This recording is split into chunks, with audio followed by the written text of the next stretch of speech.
What do you think? I think we're dead meat. Real dead meat.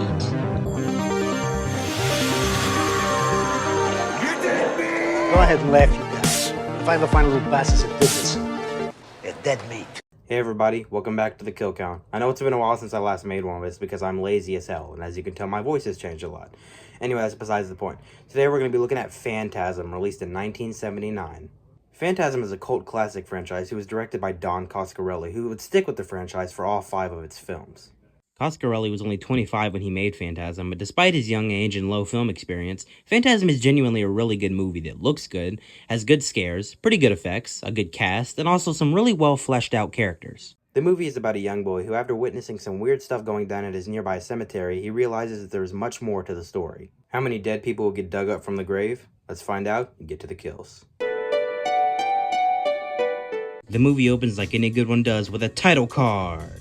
It cuts to a creepy looking cemetery in the middle of the night where 2 people are having sex. Classic horror movies. However, judging by the fact that the woman is holding a knife tells me that guy's gonna get a lot more than he paid for. The woman stabs and kills this guy named Tommy for our first kill of the movie, only 2 minutes in.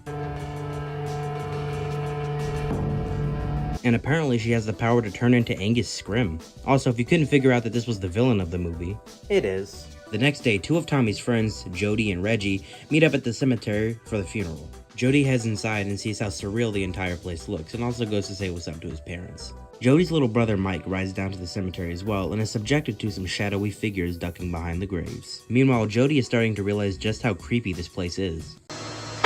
The funeral is about to begin, sir.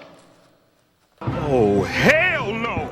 The funeral service begins, and Mike watches from afar as Tommy is laid to rest. After everyone leaves, Mike stays behind and watches as that old man from earlier picks up Tommy's casket all by himself and puts it into the back of the hearse.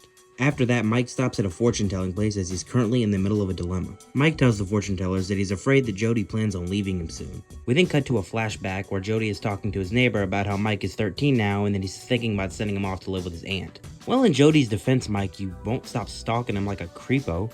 Mike then tells the fortune-tellers about how he saw that old man lift up the casket all by himself. Also, I'm sure you already knew this, but the old man is called the Tall Man. I just want to say that so I can start calling him that instead of the old man. And also, apparently the Tall Man's stink eye makes you fall on your ass. The daughter also tells Mike to not worry about Jody leaving or about what that Tall Man did, and to simply just not fear.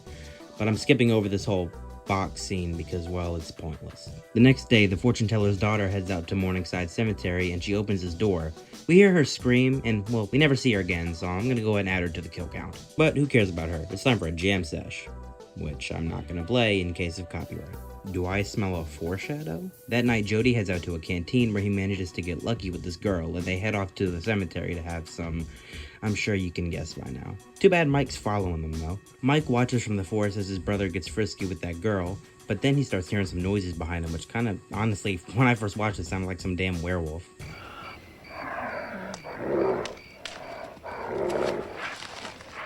You sure this thing isn't about to pop out? Eventually, Mike spots this creepy little thing charging at him, and then... What the heck? Eventually, Jody catches up to Mike, and Mike tries to explain what he saw, but like in every horror movie, Jody doesn't believe him. However, things get more suspicious when Jody returns back to the cemetery. That woman is gone.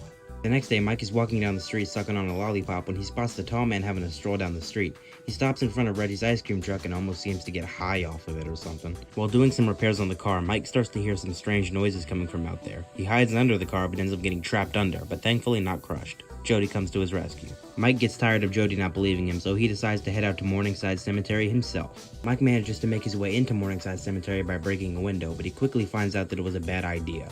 He manages to avoid getting caught, but when walking through the halls, he's attacked by this strange flying ball, which he manages to narrowly avoid. However, while he tries to run away, he ends up being grabbed by that man from a second ago, but the ball starts to fly towards him again. Mike manages to fight back by biting the man's arm. The ball unravels some weapons, and Mike manages to get out of the way just in time for the ball to stab that guy in the face. The ball starts to drill into the man's face, shooting blood out the back like a Capri Sun. The man falls over dead, possibly peeing himself at the same time. The tall man then reappears, and him and Mike mirror their movements for a moment before a goofy-ass chase ensues. Mike manages to hide in a room at the last second, but realizes that he squished the tall man's hand in the door, which he promptly slices off his fingers with a knife, which reveals the tall man's true identity all along. Why is it spicy? Mike sees that one of the tall man's fingers is still moving, so he snatches it to have proof. On the way out, he's chased by one of those Jawa creatures. Mike manages to re-escape through the window. The next day, Mike shows Jody the finger, and it makes him finally believe him. The two prepare to head back out to Morningside Cemetery to see if they can get any more answers, but before they can leave, can you guess what happens?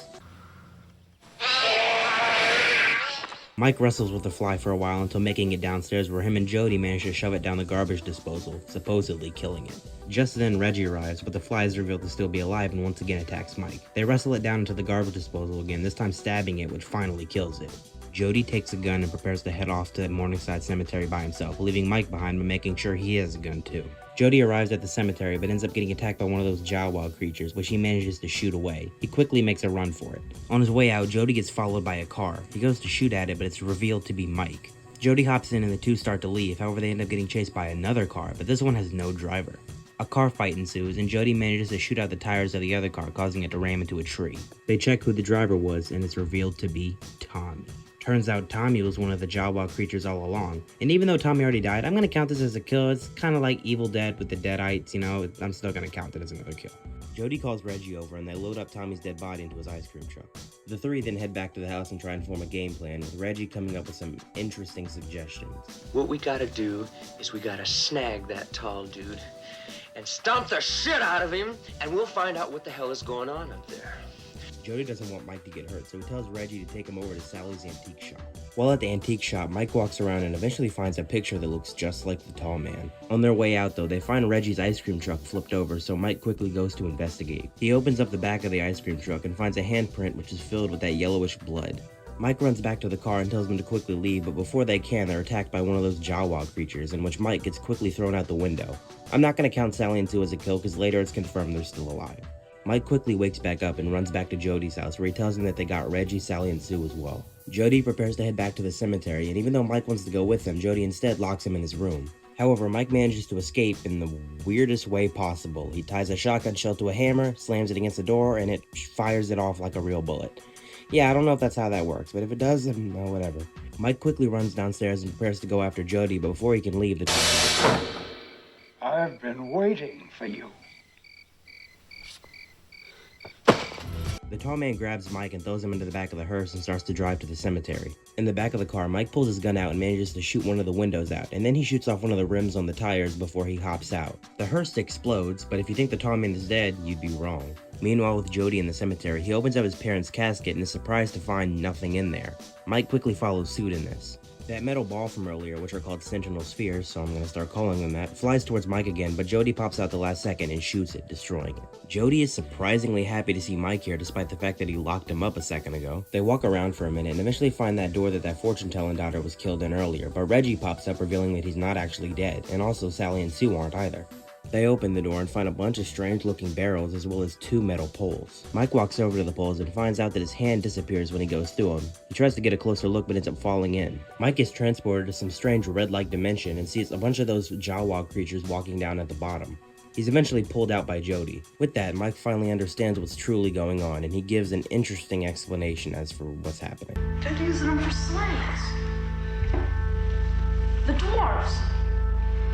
And they gotta crush them because of the gravity and the heat. And this is the door to their planet. Yeah, I totally understand what he's talking about. Just then the lights go out and Mike manages to use his lighter, but he ends up getting attacked by one of those Jawa creatures again. After that, the group gets separated, leaving Reggie by himself in the room with the portal. Reggie walks over to the portal and he remembers what he did with the guitar thing earlier, so he goes to press his hands to him. Just as that lady from the beginning is about to stab Jody, he presses his hands to it and she disappears. Reggie is thrown back when the portal starts to suck a bunch of those barrels into it, but he manages to crawl out of the room before he's sucked into it. Outside, it starts to get windy as hell, and when Reggie walks outside, he spots a woman laying on the ground. He goes to help her, but it's revealed to be the woman from earlier, which she stabs him. Mike and Jody regroup with each other as they watch the tall man rise over the dying Reggie. Mike wants to go help, but Jody knows it's too late, so they make a run for it. Mike and Jody pull back up to the house, and they think of an idea of how they can finally kill the tall man by dropping him down this 1,000-foot deep mine shaft. However, for the 100th time in this movie, Jody leaves Mike by himself, so you already know what's gonna happen. Mike walks around the house for a little bit before the tall man reappears and the final chase starts. Mike runs away from the tall man and eventually encounters that creepy woman again. The chase continues and Mike manages to make it to the mineshaft place. He jumps over the trap, but the tall man falls right into it. With one last scream from the tall man falls down the mineshaft to his death. And yes, this is a kill. As an extra bonus, Jody drops a bunch of boulders and other rocks down into the mineshaft and celebrates their victory at the top of the mountain. However, Mike suddenly wakes up in bed. Yup, this movie hits you with the "it was all a dream" twist. And it also turns out Jody was never alive in the first place. He actually died a few years ago in a car accident, meaning Mike dreamed everything. And I'm going to go ahead and put Jody on the kill count because he was a major character in this movie, and in the sequels we see that he is indeed dead, so I'm going to count him as a kill here. Reggie promises to Mike that even though he'll never be as good as Jody was, Reggie promises to protect him forever. Reggie decides they need a vacation, so Mike goes upstairs to pack, and the movie ends with the reveal that maybe it wasn't a dream after all.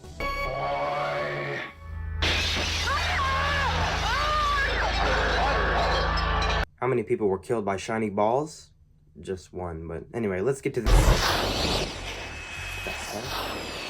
Oh, hell no. 6 people died in Phantasm. 5 of them were male and 1 of them was female. I'll give the brilliant bloodbath for best kill to the guy that got killed by the Sentinel. It's an awesome and really iconic kill with some pretty good effects considering the budget. And I'll give the blunt bat award for the most boring kill to the fortune-telling daughter who just screamed and yeah, boring. And that's it. Phantasm came out in 1979 and is a great movie that spawned a bunch of great sequels. I'll get to those at some point when I get off my ass. So, see you next time.